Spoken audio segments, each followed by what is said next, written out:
We got Chad's got a train going by right now. Welcome to the stream, guys. The cool thing about this streaming platform is that we're live in like 47 groups right now. Oh shit! Wow. Not literally, but we are live in groups and on YouTube. I love the people that watch on YouTube because I need the watch time. So if you're not subscribed to the YouTube, please go subscribe to my YouTube channel. Devin, Chad, I'm gonna let Devin go first because he's right in the middle. Introduce yourself. Tell them who you are, what you did. I know Devin just moved to Texas right through a Corona cloud. I'm not saying he brought it here because Utah after it got to Texas, but tell people who you are, and then we'll go from there. Yeah, so I'm Devin Hager. I'm originally from Salt Lake City, Utah. I've been in real estate for 4.5 years. I did acquisitions for a big company that bought properties in Utah and Texas. And last May, I partnered with a company called Utah Sell Now. One of the owners is Cody Hoffine. He's pretty well known in the podcast world with Wholesale Inc. And I started a sister company for them here in Texas based on my experience in my last company. So I was basically virtual wholesaling down here all of last year. We did about $250,000 in 6 months, and then and then made it official and came down here in February. We've done almost $180,000 in revenue this year. So slowly building up the business down here and strictly wholesaling. We've done one hotel deal, but yeah, strictly wholesaling and obviously trying to build relationships and yeah, just be obviously a go-between for all you buyers out there. So I appreciate you giving me the chance to come on. No problem. Chad, I joke with Chad. Chad, you hadn't been doing this very long. Neither one of y'all, I guess, have. Chad, you told me first what your deal flow was, and I was like, holy shit. And then you told me your marketing technique, and I'm like, don't ever say that again. and that was it. I was like, the guys that you're looking up to, they don't do that kind of volume. And I would say the same thing for Devin. I've never in my entire life collected, I don't think total career-wise we've collected $250,000 in wholesale fees. I mean, we're not a wholesale company.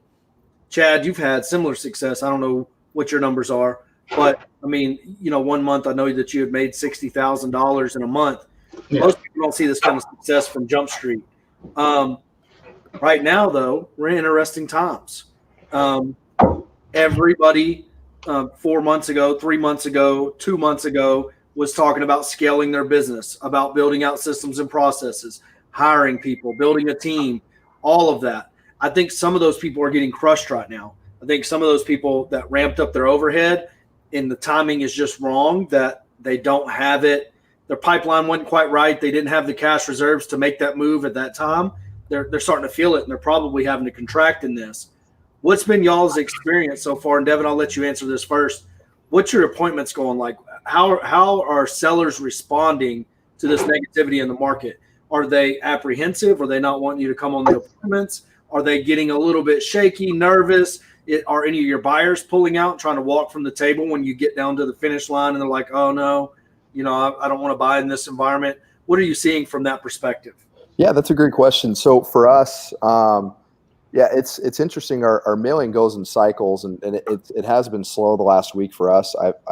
I had 2 people back out on appointments based on coronavirus. Both those people were older people. I said, if I feel the risk of getting sick, which is totally fair. But we do have some deals closing right now, and our buyers still seem to be solid. And I feel that is a contribution to both these properties are under $100,000, so there's still less risk. And so these deals can be purchased and held on to for years to come and cash flow easily. So, the appointments in cold calling, people are, I feel a little bit restless, but I think it's just because things are on lockdown right now. So I think that could change in a couple of weeks. The market may go down, there may be a recession, but we're not going to stay inside forever. So we're pretty confident that the appointments will spike back up and there'll be other opportunities, but we may have to adjust as a company, which we're more than well prepared for. So, Chad, what about you? Your sellers, you're insulated. You're on an island. I love y'all's island, by the way. I think if y'all keep y'all's 3 or 4 cases contained, life should be pretty good. But overall, what are sellers freaking out? Are buyers I got a bigger office. Do what? I got a bigger office. You got a bigger office? Yeah, man. I got I doubled size my office because we have people now. Like we have a team of 8, and like no buyers, sellers haven't really woken up to it yet. Like they don't really. Again, we are an island out here. Buyers, no, I can't keep inventory. I got something yesterday and it's gone today. I mean, it'll probably close this week. So I mean, it hasn't really affected us too much yet. Just media hype, like less people out on the roads. That's it, man. Nothing's really changed for us too much. Chad, you got a dry cough. I've never been happier to be so far away from you.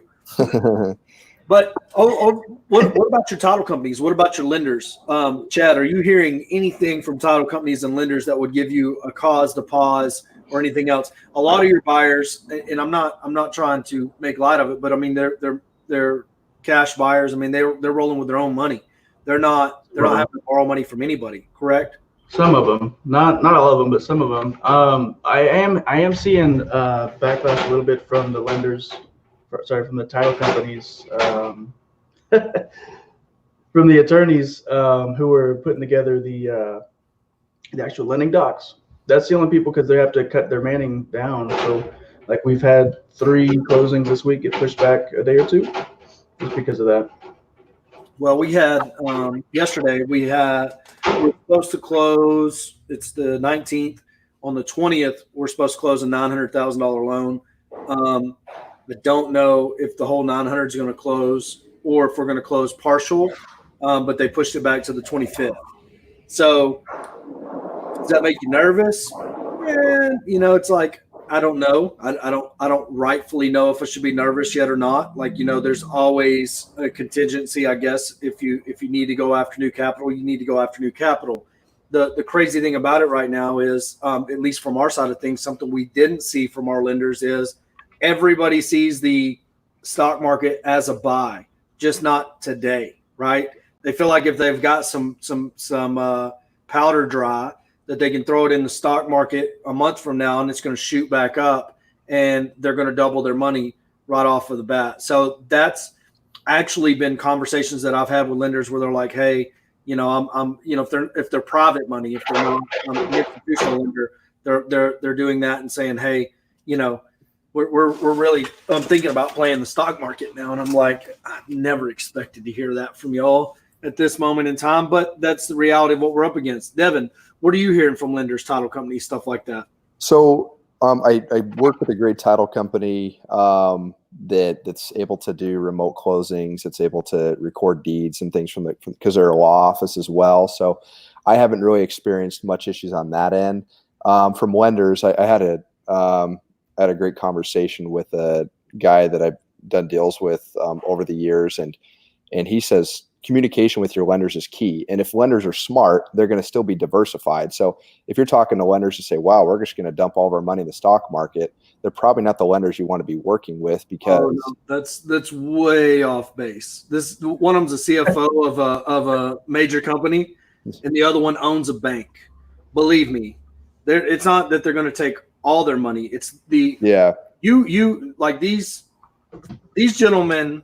They've weathered some storms. They didn't get mega wealthy and have 900,000 liquid to loan you by making bad decisions. For sure. So the optimism that they see in the stock market right now is today. You know what I mean? Yeah. Let it drag on for a month.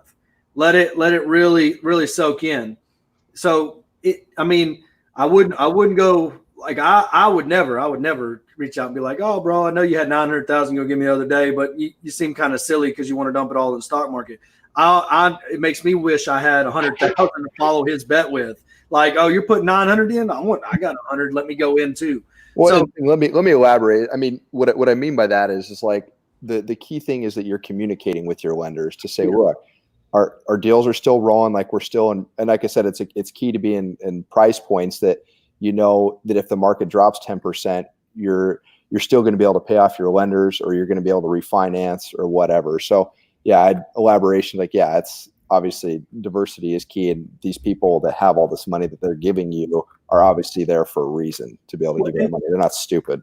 And I think it's very important for us because this is something that, I see happen every time there's a little dip in the stock market. All of us take to Facebook. Oh, you're tired of the stock market. Blah, blah, blah, blah, blah, blah, blah. Let me put your money in real estate. With a small dip, it makes sense. Like, it's like, oh, it's a little bit of panic. It's gone so far down that now it's an opportunity. Yeah. You know what I mean? Like, it's like, if I'm 60, I don't like it because I was ready to retire. You know what I mean? But now I since I didn't get out at the top, I can't retire. So now I got to stay in this mess. I can't get out of it. If I do jump over into real estate and just start dragging out a 12% return or a 16% return or a 20% return, that's still exponentially more years than if this thing bounces back to 25,000. I'm still better off waiting to see what happens over here. So I think for us as real estate investors, we really, when there's a small dip, we see opportunity to talk. But I think anybody that's talking about that opportunity now is a little bit naive, unless those people that got out, that did get out of the market, are 65, 70 years old. They're about to start drawing that money, that dividend that they're going to be making off of that portfolio. If they did get it out at the top and they wanted it, those would be the people to approach and say, hey, why don't you hand that over to me and let me put it in a stable asset? I'm going to pay you every single month, regardless of what stock prices are, and you'll get a good, safe dividend. I don't know where to find those people. I mean, hopefully they watch this stream and come see Devin or Chad. But I wasn't trying to give you pushback. For sure. I was worried about it when this loan was supposed to originally close in January, and I was worried that he had this money in the market and that it evaporated. That he didn't have the money in the market. But then I was like, well, shit, maybe he wants to put it in the market. So we reached out and directly asked him, like, hey, are you thinking about putting this money in the market? And he's like, I want to, but my wife doesn't want me to. And we're like, team wife, what I mean? Thank God. So, but we still don't know when that's going to close. And that uncertainty on our end is tied to a bunch of other people's livelihoods, because we have contractors lined up. We have over $260,000 that's supposed to be spent into a contractor's bank account. We have supplies of $171,000 that we're going to buy. We have an air conditioning guy that's going to make another $60,000 off of this deal. We've got several people's paychecks relying upon this. And if we keep the money moving through this time, we're definitely going to be all right. Chad, what have you changed up? How's the hustle going? You doing more bandit signs, less bandit signs? What does it look like from your end? We're doing less bandit signs right now, but we are going to ramp up my special marketing. Yeah, we're ramping that one up, and we're starting to do some other stuff too, just dabbling in like texting and stuff. But no bandit signs, especially since that Victor dude who just the one that we posted, he's put a bad name on bandit signs here right now. So I got a whole closet full of them, and I'm not putting them out for a little bit. Because people associate the scam with the bandit sign? It says it in there. It's like part of the headline. So I'm just backing away for a couple of days. That sucks. Yeah. So, Devin, what about you? How have you switched up some of your marketing? You reallocating dollars, moving it around? No, you know what? We're really diverse in our marketing with driving for dollars, web, just mailers. Like we're pretty spread consistently throughout each. If you look at our transactions, there's never any. The only consistency is there is no consistency. So web has definitely been our biggest money maker, and we have a great guy that we've used for quite a few years, and it's definitely that's obviously helped our Utah office, and then loading it into our Texas. So yeah, nothing's changed on that end, and we're still getting a lot of web leads. We're still getting a lot of calls on our mailers. So that we haven't really seen any reason to change anything up yet. So something people that are data rich, that have already bought data, already paid for data, already done all of these moves with the data space. I've got their phone numbers, I've got their emails, and they've already told me no once. I've seen a bunch of people start reaching back out to those and judging their interest now. Situations change. If they're mortgaged, might be getting laid off. They might be reconsidering. So if you've already bought the data, if y'all have any of that in your marketing pipeline, now might be the time to reach back out on a cold call or a text message or something along those lines. That's, I see people talking about it, but also, it makes perfect sense to me. It's like, well, I've already been told no, but if I was cold calling in Odessa, Texas the other day, I probably got told no a lot 3 weeks ago. Today, I might have a lot more yeses on my hands. And if I understand sub 2 and a couple other strategies, I might be able to capitalize in a quick turnaround in somewhere like Odessa or Midland, or even, I guess, the bigger metroplexes. I don't know what crunch people are feeling there, but as they do start feeling the crunch, reaching back out and implementing a follow-up system might be something that's key. Chad, anything that you would think of or you've heard from other people that you're implementing in your own business? What we did is we're doing right now is we're not chasing the shiny object anymore. We're honing down, we're refining everything we're doing, especially during this down period that everything kind of slowed down right now. So we're kind of doing for our team is we're focusing on the team, taking some time, like, hey, we'll teach you more on acquisitions. We'll put you through some John Martinez videos. We'll run through role playing or whatever. And then from there, and we'll give them go home assignments and stuff because we have certain people that are staying home and quarantining themselves. It just depends on how each person's actually addressing this pandemic. So that's kind of what we're doing. We're taking it, reflecting what we did right, what we're doing wrong, and kind of cutting everything down, getting back to as lean as we can. What about you, Devin? What are some things? So one of the things that we're doing as a team, and we kind of still have our Utah office and Texas office combined, is that we have team meetings and huddles every single day. I actually just finished reading a book called The Happiness Advantage, and the last chapter talks about the key to your success is your ability to surround yourself around good people to help lift you up. And I feel Corey, with your Roughneck to Real Estate page, I feel like it's been a great tool for people to feel camaraderie and to know, hey, things are going to be okay. And if you need help, there are people that are support you. And so we're doing that as a team. We have daily huddles, and we're checking in to see if there's any issues or any problems that people have, what people are doing on their cold calls. We go over specific leads. And for me, I'm hopping back on the phones and cold calling, going back to what you were saying earlier. There are a lot of people that have told me, no, I'm hopping on the list all the way back from last July, even say, I'm going to hit these people up again because circumstances change, especially now. So I just think just making those little changes and then honestly, just having a mindset that this is an opportunity for us to scale and get even better in tough times instead of focusing on, oh crap, are we screwed type of thing. So, well, yeah, I got heated this morning. I'm glad I had our team meeting. Yeah, I saw your post. I could hear your voice through that post.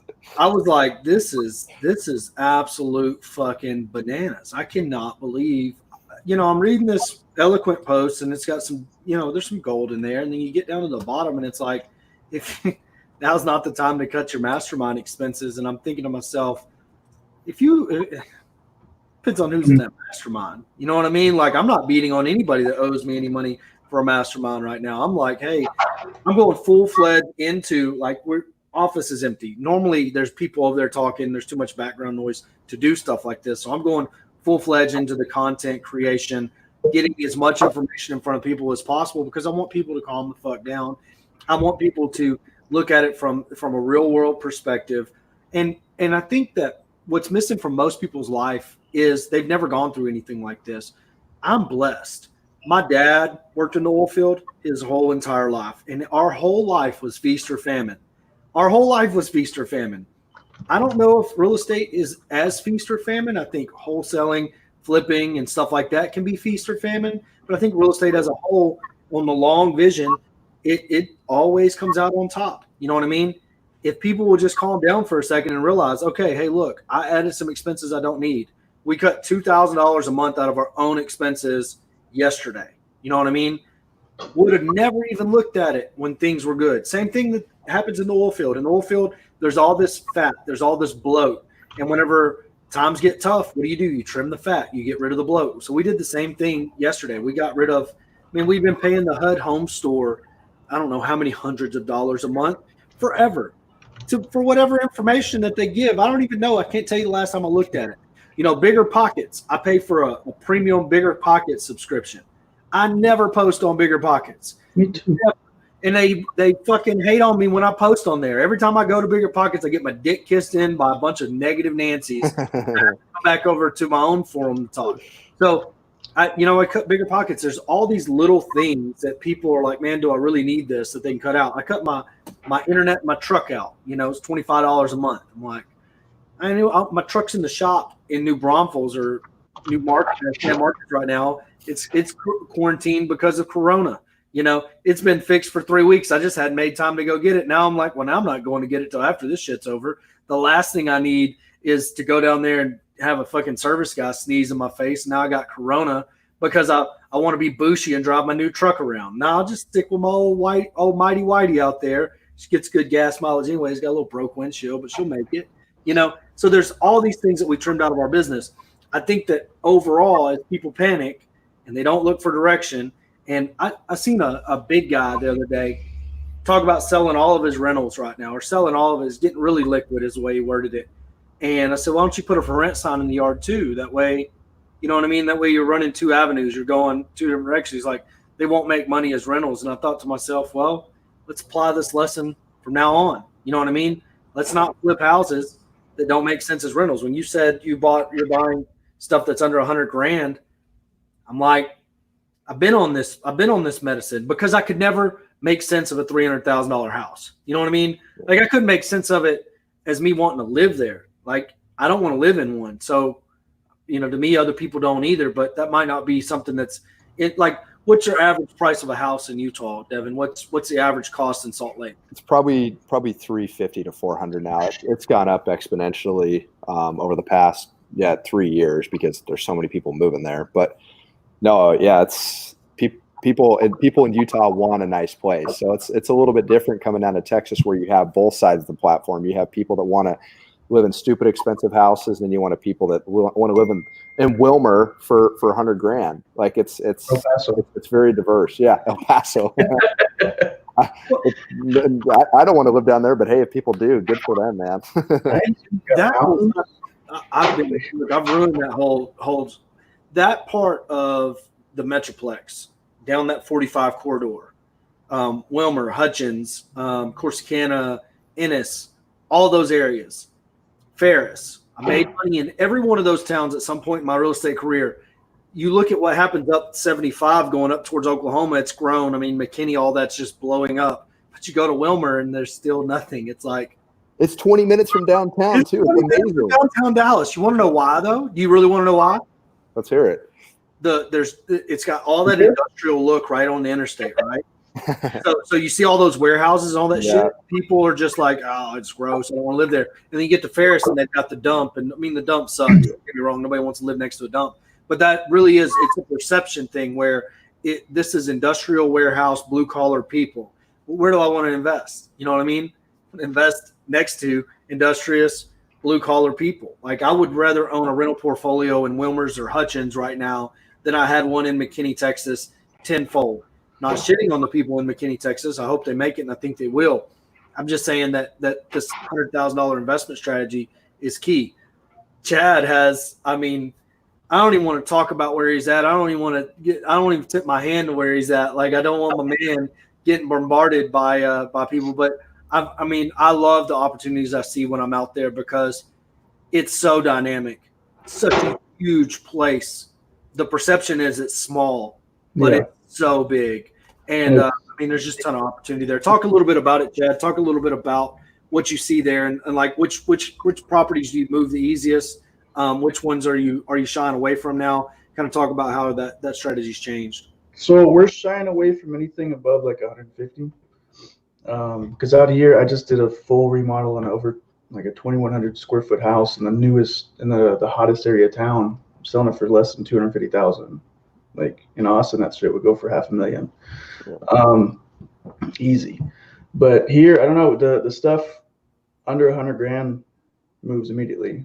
We just text blasted one out to one that we picked up. We're JVing on it, and I was like, man, that's too high. I think it's too high. And we blasted it out anyways, and I have had people calling me since we've started this about picking it up. So anything under there, and it's what's cool about El Paso is the relationship that it has with Juarez. So it's its own economic bubble. That's why in 2008, 2009, it didn't really affect here in any way at all, because over 1 million people cross that bridge every day back and forth, either go to school, work, whatever. So it's kind of a buffer away from everything else. That's one I like here. That's a huge rent market. It's a huge metroplex. Like, I mean, there's what, 2 or 3 million people in Juarez. Yeah, and there's Fort Bliss is here too, so it's How many millions of people are in El Paso? I think there's only like technically like less than 1 million. So, but I mean, it's still a place where there's at least 3-4 million people living. Yeah, in very close proximity, and it's an economic international hub. I don't. It's just a cool place. I mean, I don't want to. I think as a real estate investor out there, there's a ton of old stuff too. There's a ton of that has deferred maintenance. There's just a lot of opportunity, and I don't know. Virtual guys are probably licking their lips right now trying to figure out because we're bragging about it so much. But I'm coming for you, man. They always do it, especially with some other. There's another group that buys a lot of sub twos from me, and they give shout outs to El Paso all the time. Shut up. Well, Corey, it's interesting you say that. It's interesting you say that though. Like people licking their lips. Like this is an opportunity to help people because if you don't have an abundance mindset, and like I'm in the Metroplex. How much competition am I going up against every single day? And even in El Paso, even in the smaller areas you go to. There's people that I call that get 10 postcards and I'm still able to get the deal. I'm sure I lose out on a lot of deals as well. But if there's not an abundance mindset or a willingness to help each other, then you're not going to succeed, whether it's a high market or a low market. I'm Mr. Abundance Mindset. Here's what my abundance mindset did for me. Straight up. I went out, I'm putting out bandit signs. I'm showing people, I'm telling them, I'm like, this is how we do the game. This is how the game's changed. This is it. These are our margins. This is what we do. Here's how we buy. Here's what we buy at. Here's what we own or finance at. Here's how we do it. Did it. Corsicana, Texas. Right? Now, Corsicana, Texas is a city of maybe 20,000 people. I don't know how many people are in Corsicana. It's a pretty good little spot in the world, though. It's real close to me. I can get there. It's great. It's 45 minutes from downtown Dallas, so it's good. You know what happened? Wholesalers that watched me do it, I'm an actual buyer, went down there and started hammering the bushes, right? They come in and they get this house that I would pay maybe 10 grand for. They get it under contract for 25, 30. Ain't nobody gonna pay 25, 31. And then they try to wholesale it to me for 55 because they heard me say on a Facebook Live I might be able to owner finance that for 80, but they skipped all the steps in between. Yeah. They had no idea what that might go for, and then they can't even really compute that that's not a deal even in the facet that they have it in. If I did buy it for 55 and owner financed it for 80, I wouldn't have a sellable note. I wouldn't have all these reassurances. I wouldn't be able to get my cash back out of it. So they didn't understand the game. They seen me doing it. They came down here. They jumped into a market that they don't understand, and it's been rookie after rookie after rookie beating on people, setting the expectation way up high on shit they couldn't move, on shit they can't negotiate with sellers that they never have intentions of closing that get burnt, get left at the table. And you know, I'll give you an example, a direct example. We had a property under contract for $6,000. We had an owner finance buyer lined up on the backside. So we're going to buy it for $6,000, close on it, and then have the owner finance buyer give us, I think it was $2,000 or $3,000 down and take this deal at like $35,000. We contracted. Some fly-by-night wholesaler comes down there and offers them more money. Okay. This is how sick this whole situation works out. So the seller wouldn't come to our closing. We had a memo filed. Seller wouldn't come to our closing. We're like, hey, this person wouldn't buy, blah, blah, blah.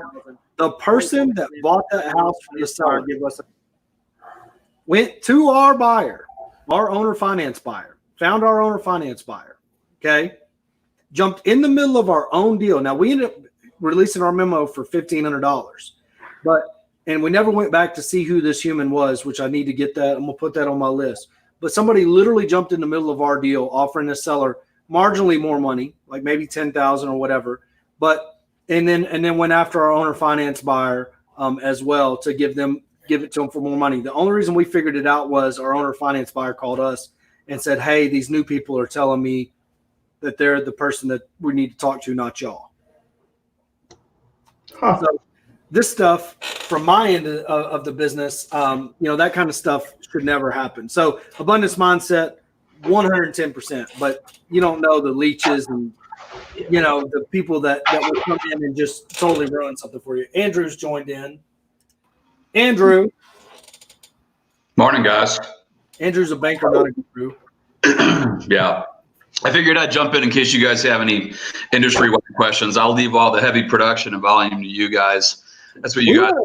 One day I'll be you guys. I'm not quite there yet. I've got to strap down a pipeline and make sure people get their deals closed. How many refinances are you working on right now? Right now, great question. So we pushed as many as we could to close because we knew we were going to run into issues. And so I only have I have 3 refinances right now that are open. Our bank, because we have protected those rate locks for a period of time, we have decided logically to make sure that we get all the purchase money deals done. So we extended the rate locks on all the refinances. We've pushed those off into the future. For the clients, we're going to get to you. It's triage at the moment, right? So it's a simple matter of volume and capacity and what banks can properly process and get done safely. So I've just been telling everybody when rates touched down at historic lows last Monday, historic lows, seller dwelling, crazy low. I thought there were typos when I was disclosing those rates to people because they were so low, right? How low was it? 30-year fixed. A 30-year fixed that got down into the mid 2s. Oh my gosh. Yeah. Oh. And that was without discount points. So, but then it jumped up. It jumped up overnight. Within 24 hours, I was hoping Nathan could be on here too. I talk to him once in a while. I like him. He's transparent. And he's not a nervous Nelly and dramatic little bitch. But, they jumped up within about 24 hours. There's a lot of reasons that had occurred. Hey, hold on real quick. Hey, William, pause your game. Go get me my plug, please. I need the plug for my computer. Bring it over, kid. Thanks. So at any rate, long story short, those rates jumped up. That essentially stiff-armed the entire pipeline of people that wanted to close on a refinance. So right now, what they should be doing is they should be applying, getting their credit yanked, providing supporting documentation, and then bankers should be setting up those refinances like hands on fence posts. And then once the rates drop back down, we honestly believe they will come back down to where they were last Monday, maybe even lower, which is crazy to think. It might take a little bit, but all the markets are frozen. But once they drop down, can you plug that in for me over there, buddy? Once we think that happens, you need to be positioned because everybody's going to rush in and try to lock in a better interest rate to de-lever themselves as they head into a recession, right? Because your income is going to be fixed or it's going to be declining, but all your hard fixed costs are going to be costing the same. And so it's going into a storm because all other things equal, your income is going to be the same or lower, but your costs are going to be the same. You got to lower those to try to survive the storm. But long story short, I have two to four hanging refinances right now. They should be okay. The problems are going to be the people that are in the service sector, right? They've all been sent home up here, probably just like down there. Maybe not down there. You guys are a little rogue. I see bar parties going on still up here. They've cut it out. The cops will escort you. No, like our county made the most asinine announcement ever. Like there's some county emergency management Facebook. I don't know if it's official. I have no idea what it was, but they went on this rant about polio and about how it's going to hurt our kids. I was like, what in the fear mongering shit is this? And the county people are trying to meet to figure out how to close all the mom and pop businesses around here. Well, I mean, what are they going to do? They going to roll in there with guns and run everybody out? Like, right. Papa don't care across the street. He's like, I had a good run. I'm opening my breakfast bar every day. Y'all come up here and smoke cigarettes and eat with me, and we'll laugh at people who are afraid of this shit. I survived Korea, World War II, and these cigarettes all these years. If this takes me out, watch out for those Facebook county parody accounts, man. No, this one was real. They deleted the original post and then made a new post with a video. Exact same ad copy. I was like, hilarious. But it's unprecedented times. I think everybody from my perspective in the small towns, until grandma comes down with it, nobody's really going to shape up. They're still going to go to their pastor parties. They're still going to hang around and do things that they wanted to do. But overall, we weren't big. People aren't leaving town now. People aren't going to Dallas to do this. People aren't going to Waco to do this. People aren't moving like we normally would. That has changed. Everything else within town, I mean, we're still going to go to Subway and grab a sandwich. We're still going to go to Sonic and eat a cheeseburger. I mean, we're still gonna, I mean, not. I guess all the kids stuff has been canceled. I don't really know, but overall, rock trucks are still running. People are still building houses. The auto parts store still fucking helping the local mechanic. And the local mechanic's still working on cars.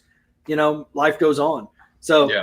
I mean, Devin, have you seen a big difference in the traffic in Dallas? Oh man, I was driving near downtown Dallas near rush hour, and it was dead. Like I was going 85 on all the major freeways. Like it was crazy. Like in areas that would take, because I live in Grapevine, and I went to go to an appointment yesterday in Dallas, and man, I was flying the whole time. It was crazy. So we talked about abundance mindset. So I want to give you an example, Devin. I want you to be like I'm like bottom level bitch basement guru. Like Max Maxwell could wipe somebody out if Max Maxwell said something. Like right now, I'm not telling people. I'm only telling my select people that I know about our deposit person because before you start, I've been in real estate 4.5 years, but I've never experienced gurus because I've just learned from the people that I've worked for. So you're my first experience with a true bitch basement guru, as I guess you'd call it. Lucky man. Lucky man. So Marshall Hooper brings up a good point. I had this thing, okay? We were buying houses. TFMB, our bank, would loan us 80% LTV. So if we bought something for 30 and it was worth 100, they would loan us 80 day one. Okay? They would then allow us to wrap that mortgage. So we'd pick up money on the refi and wrap the mortgage, pick up a down payment. We had this owner finance note that we loved. I took two, Ryan Jackson, Jason McDougal, into my banker's office, said, hey, these two guys, they need the same deal that we got. Do you want to do it?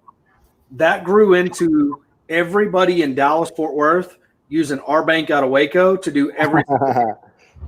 They literally loaned the bank out of money.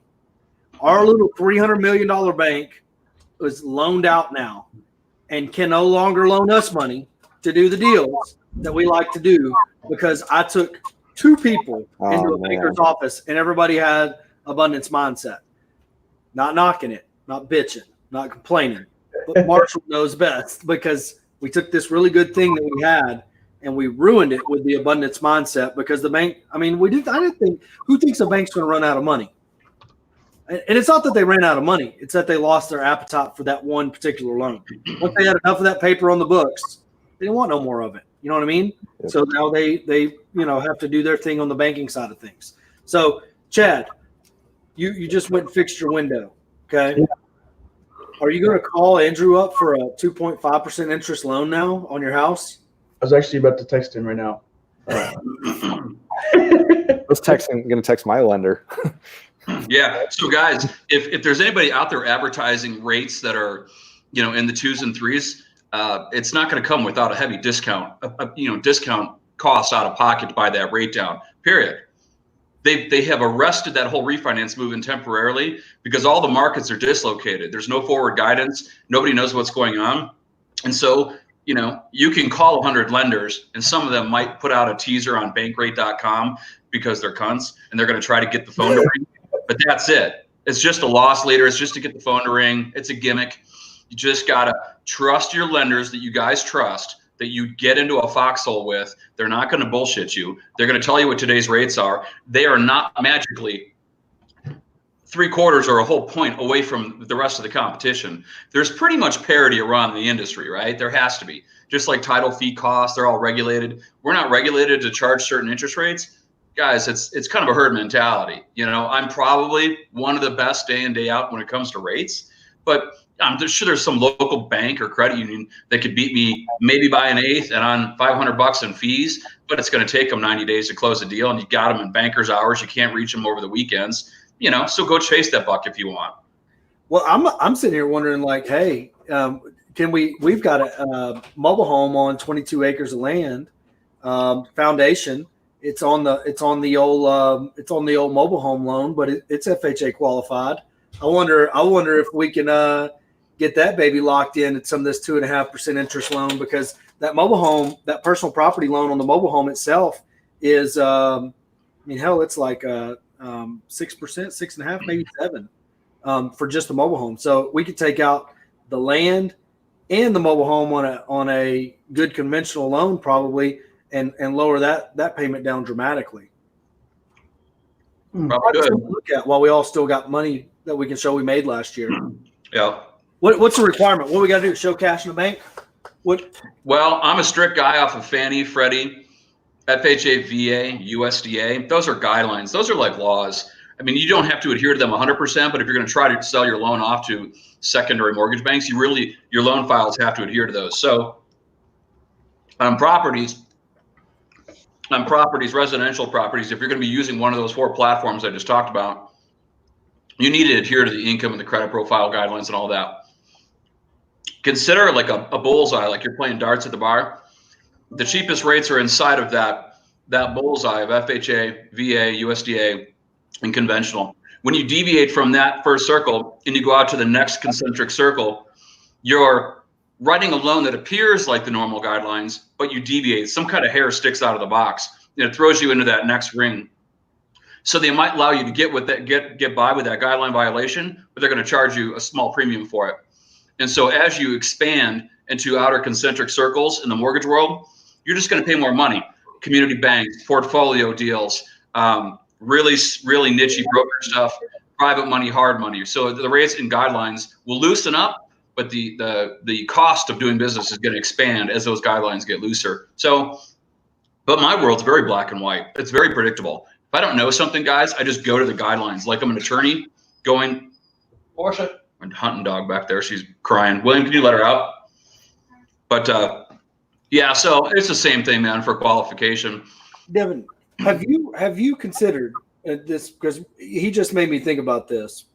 Have you considered making owner finance offers along, like if they turn down your cash offer because it's too low, making an owner finance offer in this environment, and then trying to wholesale that deal with financing in place? It's interesting. I sent out a post on your page a couple months back saying where are my sub 2 buyers at. So yeah, we've tried to diverse ourselves to get into the owner finance and sub 2 world to obviously expand our opportunities with people, to obviously deals that we may take on ourselves and obviously deals that we can wholesale. So yes, that's something that we discussed and are actively pursuing to, like I said, to be more well-rounded and not just say, hey, here's this property for $100,000, take it or leave it. And then, yeah, so we're definitely trying to be more diverse from that standpoint. Absolutely. Chad, have you tried to leverage the noise to get some owner finance offers accepted? That's my first offer. What? That's my first offer, man. Yeah. Because seller finance or sub 2 and then cash. Really? They're easier, man. They're so much easier. Unless it's like a trashed house, in which case I'm not offering like $15,000, but that's my first offer every time. I like my question is, do you ever do oh sorry, go let's finish. I apologize. What's up? I was gonna say, do you guys ever so what we do a lot in Utah is that we'll get properties under contract and we'll do 6 months seller finance terms. So yeah, hey, we'll give the sellers a certain portion, and then obviously we can get better wholesale fees because the wholesaler knows they don't have to pay hard money for the next 6 months, like 4 to 6 months typically. Do you guys ever pursue that? Is that ever, you guys seen success from doing that? I've not done that. One time I've done the 180 equal payments. Okay. That Corey and Dan Cito talk about so much, and shit works. I think I heard that first with Mitch Stevens. Yeah, I think that's kind of where I think that came from. But Corey, did I tell you about the one that we have under contract? We're closing, I think, at the end of the month. I got it for $230, ARVs like $700. Dang. And it's owner finance, 180 equal payments, and no payments for 6 months. I tell you about that. And he's like 80 to 100 grand worth of work. So I need some money if you got me. If you know anybody on a second lead position. On a 700 house in today's market, I'm out. But if you got it on 180 equal payments, was that a commercial? Was it the commercial building? Yeah, it's 12 or 13 offices. Dude, I would. Has it ever been listed? No, No, That's all I would do with it. I'd get control of it, then list it, and let somebody else take that on. I don't know what I mean. 180 equal payments. What? It's like $600 a month. I think you did tell me about it. Your payment is $600 a month, right? Yeah. PITI is like 1,200. Yeah, you're good. Once we get it ready to go, there's a 5-year balloon on it. So whenever we're done with it, rents will be like $10,000 a month. So pretty decent cash flow, I guess. No, it'll be a good deal. I just in an environment like this, Yeah, I'm always thinking about my exposure. So if my exposure is only $1,200 a month, if that's the only thing that I got to come up with, and I can come up with that fairly easily, then I'm doing that deal. I'm going to rock along with it. But my main goal is to sell it. You know, we just had some land hit the market that has a $200,000 margin on it. Yeah. I mean, we're not getting any showings on it. It's farmland. I'm sure farmers. I don't know. Like that was going to be our deal of 2020. Bought it at a tax auction a while back. So it cleared redemptions. We've got it listed. I mean, it's been crickets on that land. Probably going to have to switch strategies on that and offer some form of owner finance. Get some down payments at 3 different plots and get creative with it. But, my first deal was to get the cash out of it up front. That would be the way I approach everything. That's just a good model because it lets the market pick the winner and loser. You don't have to remodel it if you're going to make $200,000 selling it right now. You know what I mean? Because you can go in and remodel it not turn out like it is. The remodel budget go through the roof because you're dealing with a city and it's got some asbestos or some lead or some bullshit to it, and your cost goes up, and now you've scratched that scab and you can't stop the bleeding. Let the market decide what that thing's worth, and then if it's not worth anything until you put money in it, then put the money in it. That's the way I would approach it. But that's my simplistic business. There's other properties. I mean, we listed a mobile home for $40,000 or $50,000 a month and a half ago. We just put a for rent sign in the yard. It's been crickets on it. Would have never thought that because it'll rent for $800-900 a month. We bought it for $25,000. Kind of a model we stick with. Devin, do you buy anything? Do you close on anything or no? We actually have a deal in White Settlement. It's just a wholesale deal. So we bought it for $223. We paid $500 to clean it up. Listed it for $297, and we're under contract at $292,500 on it. So that's been our first deal. In Utah, we buy 40% of all of our deals because of regulations. Utah's wholesaling is very, very regulated, kind of like some of the issues they're having in Oklahoma. So we close on a majority of our properties, and we'll either fix and flip it or wholesale it out. So in Texas, we've done one deal, and it's closing next month, and it's a VA buyer, and it's a 2017 build, so there's not many issues. So we'll make I think $32,000 after everything. So that's not a bad deal. Yeah, so it was a risky one for sure, but just because it was our first deal in Texas that we officially closed on. So, but it's so far panned out. We're closing on it in like 3 weeks. So dude. We've owned one of our hotels for a year. Bought it in a package of houses and sold the other houses, and we got this one left, and I had like 220 showings, and it wouldn't sell without doing repairs. So when did we start repairs? Right before the economic collapse. Yeah. I don't know if it's going to sell when we get done, but we'll be into it for $100,000 at that moment, and we'll probably put a tenant in it. If it doesn't sell within 30 days, we're not sitting on a handful of offers. We're going to have no choice but to put a tenant in it and call Andrew for one of those 2.5% loans or an investment loan. I see Ryan Jackson locked in an investment loan at 3.6% interest the other day. What? It's on an investment property. It wasn't on his personal house. I know where the guy lived. I don't know where he got it. Everybody on the post want to know where he got it. Andrew, where did he get it? Where did he get it? Yeah. Where can I get a 3.6% interest investment loan? Well, that wasn't a problem a week ago. Damn. Oh, no. I cannot believe that. I'm telling you, with a gun to my head, guys, I believe rates will go lower, but a lot of stuff has to shake up before that happens. So just weather the storm, be patient. Keep your profiles clean. So if you guys go for any kind of remotely traditional financing, you guys look good on paper. And that just ride this out. I've got everybody in a holding pattern like airplanes, and hopefully whatever fuel they've got, they don't run out of it and crash, because you just need them to circle above until the runway's clean. Mm-hmm. You guys keep talking about rentals versus owner finance. I have a question. I've got a good friend that I respect up this way.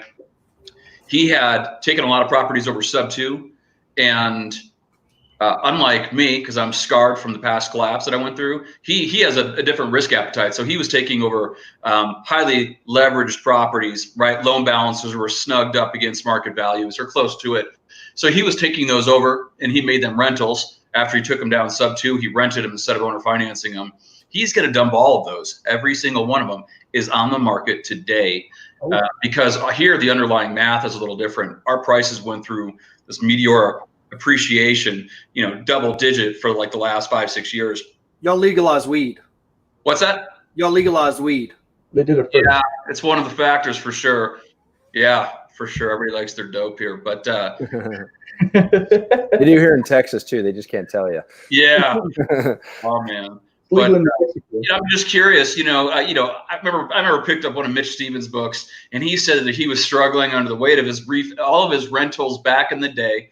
And he talked to some guy that had been to a rodeo or two, and the guy's like, "Give me 10 grand, and I'll change your business forever." And he's like, "You got it. I'm dying under the stress." And the guy, Mitch strokes him 10 G's, and the guy just says, "Convert all of them to owner financing." And that's what Mitch did. Overnight, he tried to convert every single tenant to an owner, right? And then the ones that he couldn't, he removed those and put owners in there. Corey, I know you like renting versus owner financing those. Tax reasons aside, I'm just talking about in this market, what do you guys feel if other people are watching you guys who are doing this stuff on a daily basis, if they had a portfolio of homes they're sitting on, they're scared to death, and they're rentals, would you think that they should sell going into the storm, or do you think they should convert those to owner finance? I mean, what kind of guidance would you give somebody that's sitting on? So let's just make some assumptions. Let's assume that we own a bunch of single family homes. One, that's the only way that really works. I own a bunch of single family homes.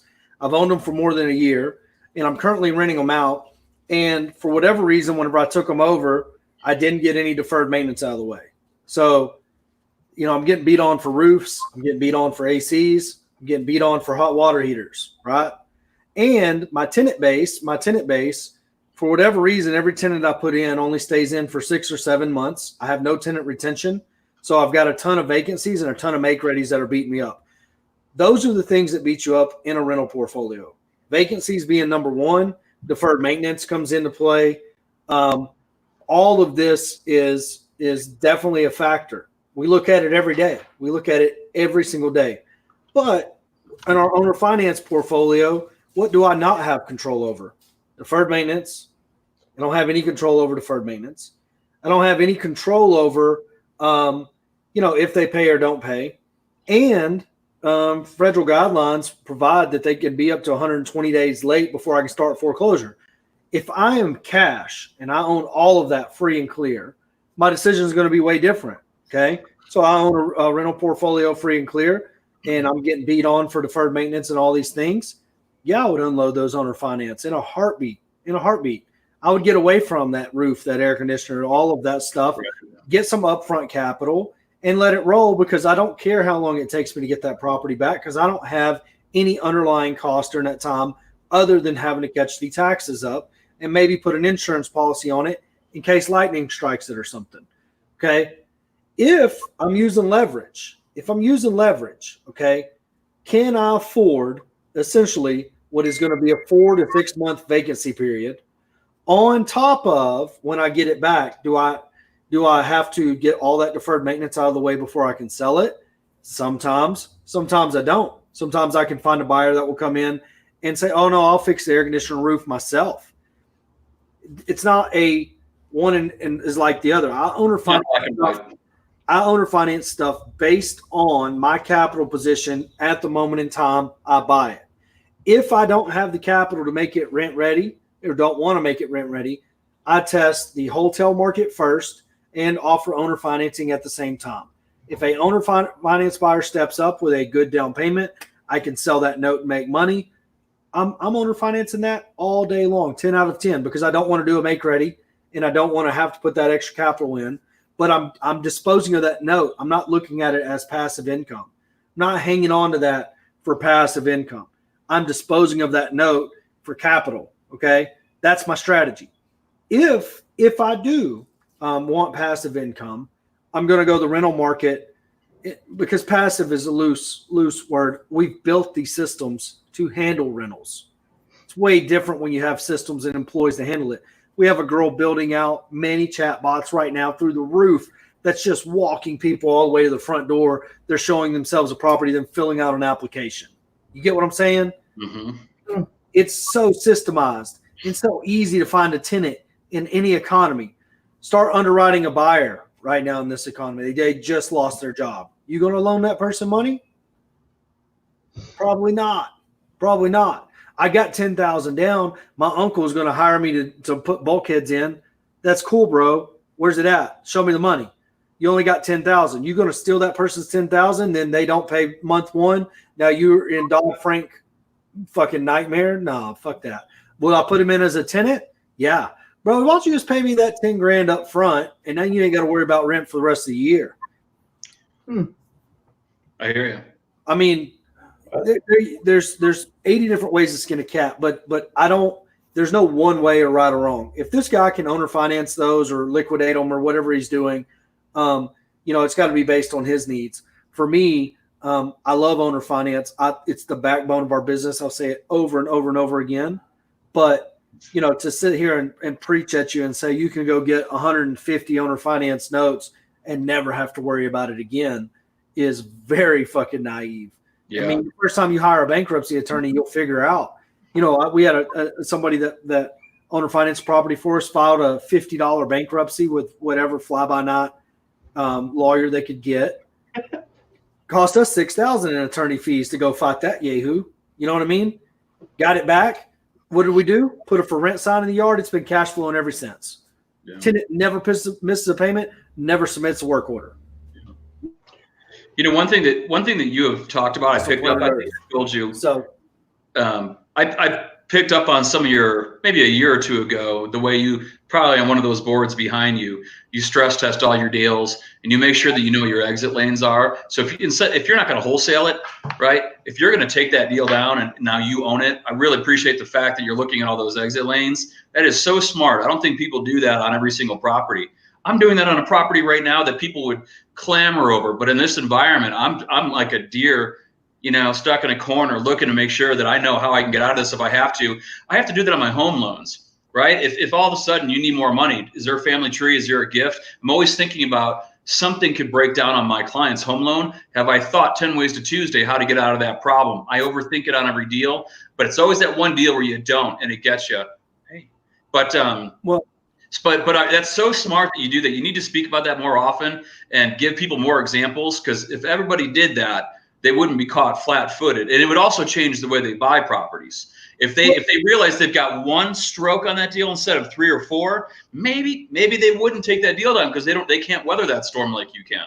What, like Devin's deal that he did, the one that he's selling on VA, I wouldn't have done that deal, but Devin's making money on it. You know what I mean? Now I don't know how he underwrote it from a perspective, but I think at a 2.5 or 3.5% interest investment loan that I don't have access to, Devin does very well on that. You know what I mean? And just to give you an idea, like my partners, they pay cash for all their rentals. So this is a deal, worst case scenario, they could pay cash for this thing and put a renter in it. And then if they want to use home equity lines of credit, which that's how they fund half their flips, they fund using their home equity lines of credit. So they're not paying 12% 2 points. So they consider all the exit strategies that you consider for all your deals, whether you're going to own or finance it, sub to it, or rent it. So Right. so there's those options available. The difference in theirs is they have deeper pockets, through either from their real estate business, either producing more revenue through more capital, whatever it is, started out with more capital. So their risk profile is different.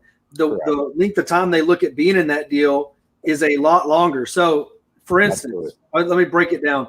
They're buying something at 220 in a turbulent market that they feel like they can sell for 300. Yeah. If it doesn't sell for 300 and they rent it, even if it just makes 1% per year, okay, they're betting on appreciation over the next 5 years because of location or whatever stats they're looking at. And if it appreciates 30% in 5 years and pays them 1% a year, they made money the whole time they were in that investment and then get to cash out a 30% paycheck.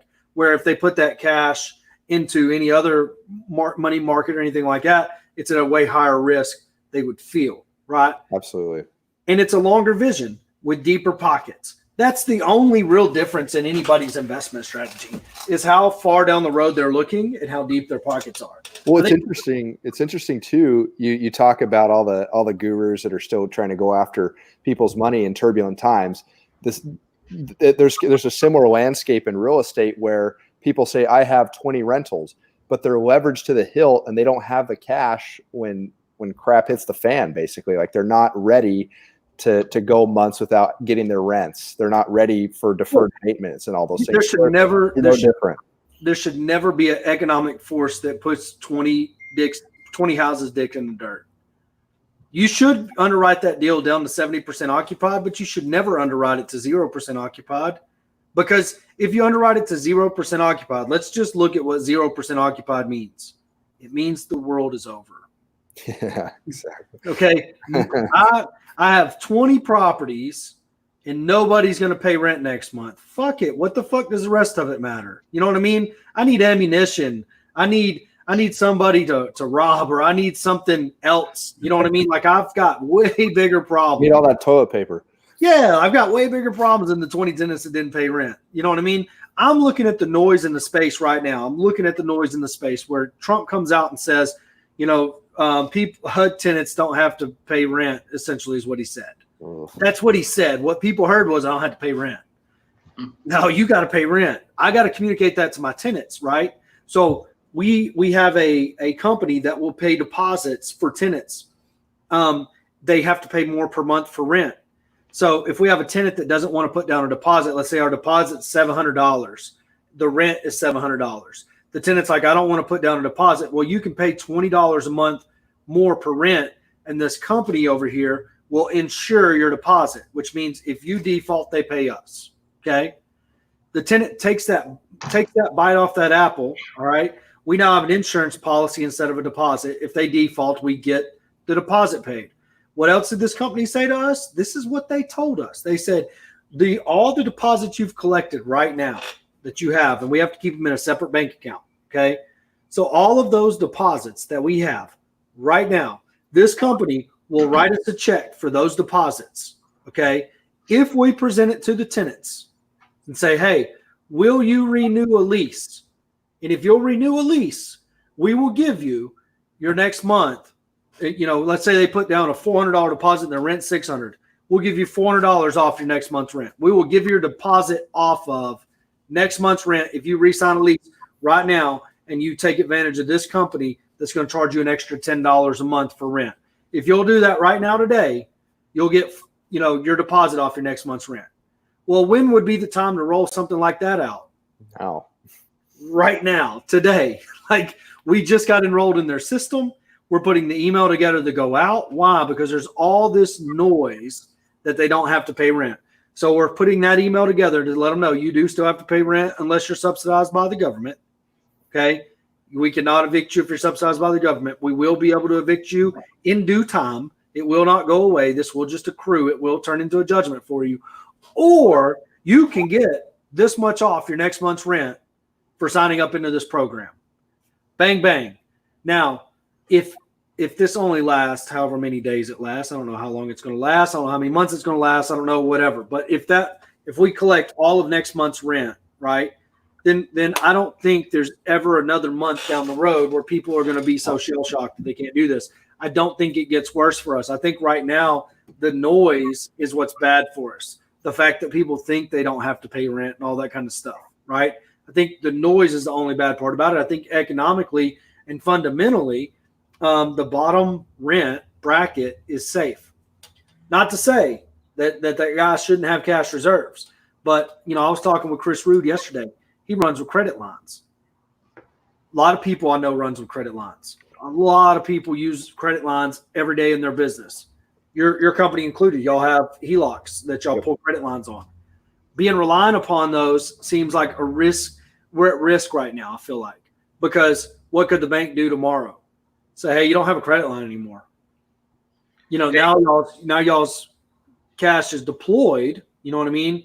And you can't get any access to grow and move forward. I think that's a risky part of the economic times we're in right now. Now, Andrew might be able to tell us that the Fed's going to inject trillions of dollars regardless, and our liquidity will never be an issue. I hope he's right. Well, one thing that I don't have is a windshield to see out of what's going on right now. I don't think anybody does. They'd be lying if they said they did. What we have is a rear view mirror. And when the other collapse occurred, we were getting guideline revisions for loans that I had in the pipeline right then and there that were a week from closing. And the guidelines would literally say, effective a week ago, these combined loan to value totals have been reduced 10%. Not effective tomorrow or a week from now. They wrote it in a way that said effective a week ago, you now have to have your clients bring in an extra 10% on this property type or property use type. Home equity lines of credit, they don't give you forewarning that they're going to freeze those. They do it.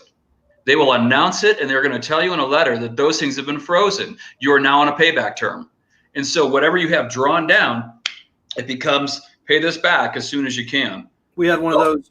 We had a $100,000 line that we had 47 pulled on, basically tell us you're on a payback term now, probably a month and a half ago. So people, Corey, all your folks that watch you on a daily basis, they've got to have a real come to Jesus talk about if they have a line they can pull down or if they've got many lines on different homes and different instruments. Do you yank it all down and carry that interest cost so that you, I don't want to say liquid because it's not your money, but you've got money to weather the storm and to pay things. It's a gamble because if you don't yank those things down, it is monopoly money. It's just like equity in your home. That equity is mental masturbation until you sell that home and realize that equity, or you've yanked it off your home in the form of a line of credit or a cash out. It is fake money until you're holding on to it. I would say anybody that's sitting there looking or thinking about that right now, here's what happens when you pull down all those credit lines. Your credit's about to get banged on, right? Like your credit, you're about to take a big fucking whack on the old credit score. It's true. So before I would do that, I would go apply for a bunch of them and see if I can get some more. You know what I mean? Right. If you think you're going to need to do that, the first step would be see if I could get some more credit lines. Because if they're still giving those some bitches away, why not get $1 million worth of credit lines? Right. I mean, now I'm not giving that advice out. I'm just saying, understand that if you yank those credit lines down, I mean, we pay back. Here's every single month. We have it down to the day of when they pull and look at what the different agencies look at our credit, right? So every single partner, if we have anything on a credit line, we use our liquidity to pay down the credit line to zero, okay?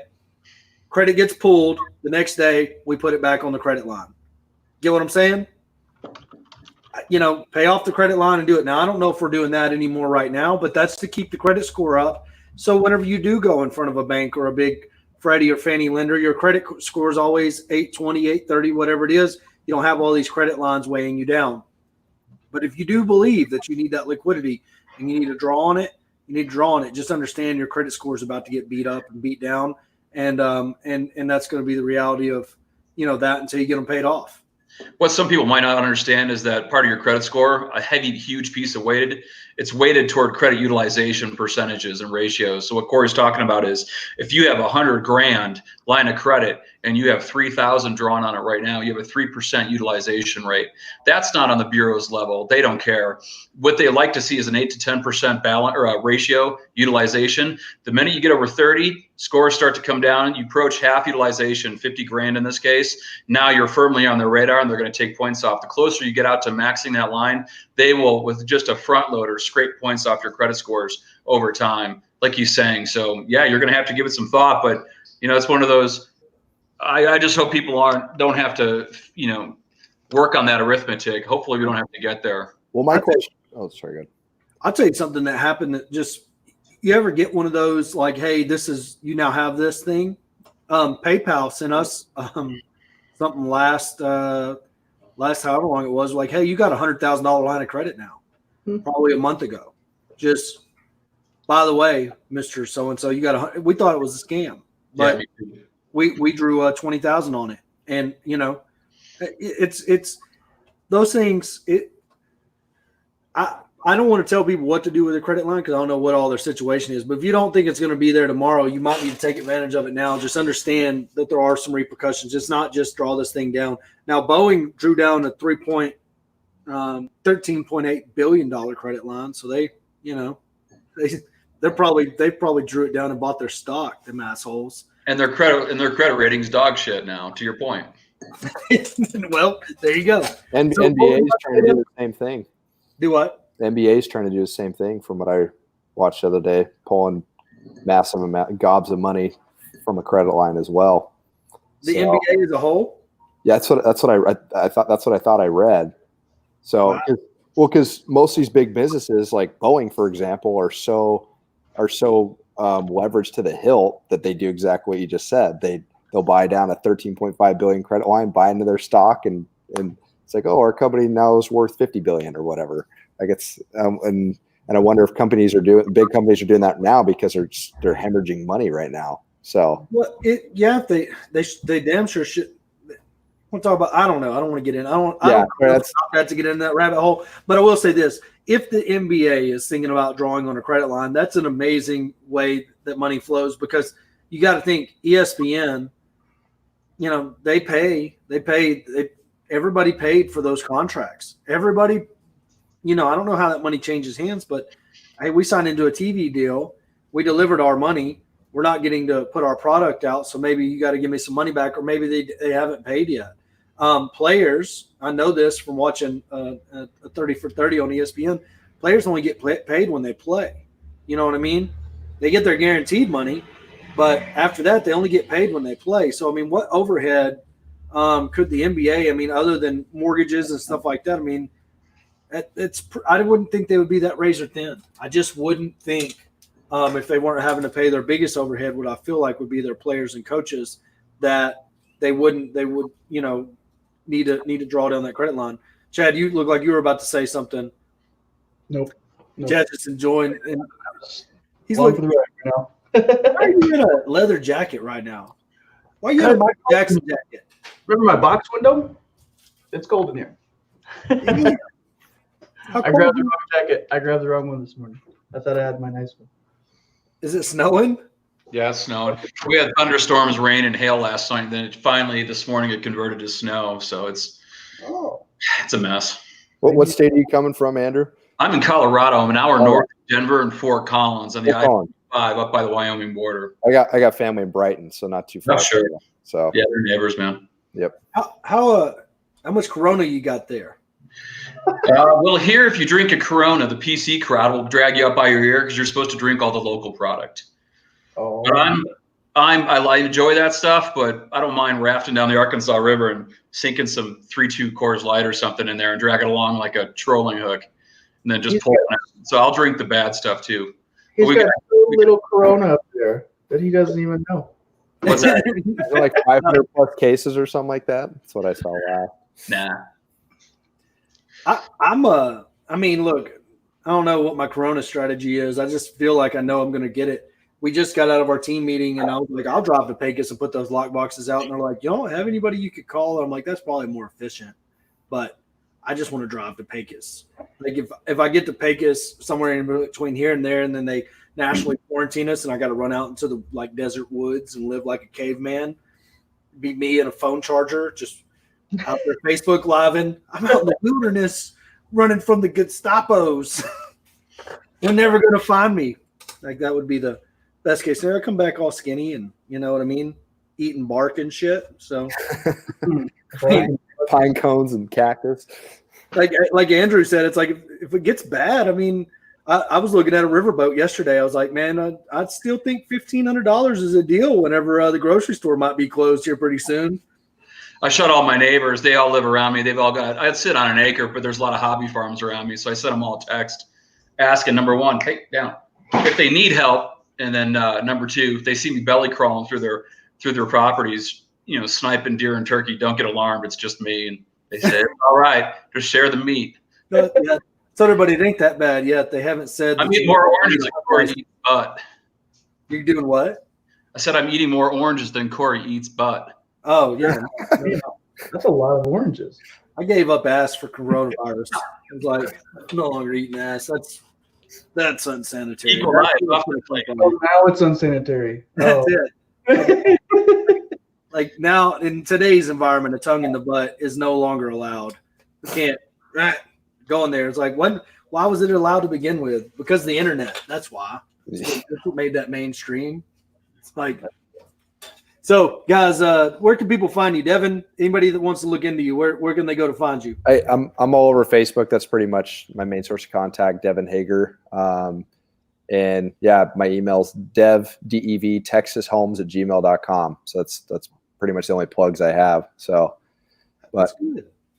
Andrew, where can they find you?